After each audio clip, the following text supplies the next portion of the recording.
This video will go over a quick example of factoring by grouping, aka splitting the middle term. And so this won't work all the time, but if we have four terms, we can split the middle. And what we would do is then group the first two terms together and then the last two terms together.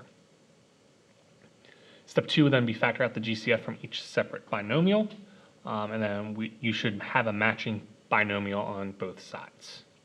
Step 3, you factor out that common binomial, and that should result in your final answer.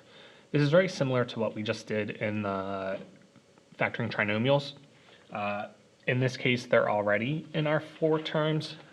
When we did the trinomials, we forced the four terms. So we split the middle term to negative 4x, negative 2x here, and in this example to negative 15x and 2x.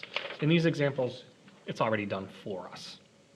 So again, it should work out no matter what the order is, but it's always easiest if it's in standard form. So that means highest degree to the left, and then they decrease going all the way down to x to the 0. Again, you always want to make sure that you factor out the greatest common factor to start. And then from there, you always want to check as you factor if there's more you can do. So first step is we're going to group the first two terms together. So I just like to draw a line through there. And then I look at 27x cubed plus 18x squared. And I know I can take out an x squared.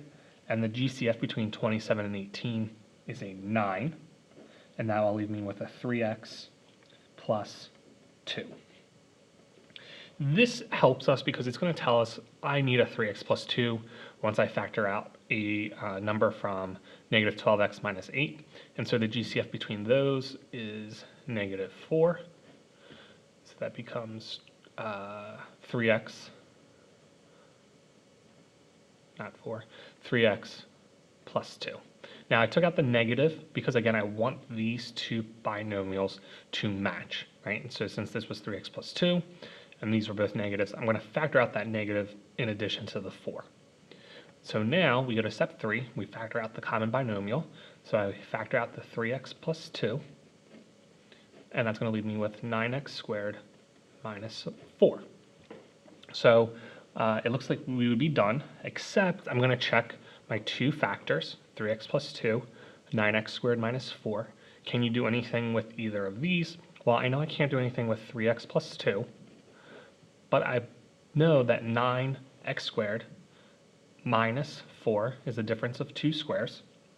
And so I know this will factor to the pattern 3x minus 2, 3x plus 2, which then, if I wanted to simplify it one more step, 3x minus 2, 3x plus 2 squared. And that's how you can factor by grouping.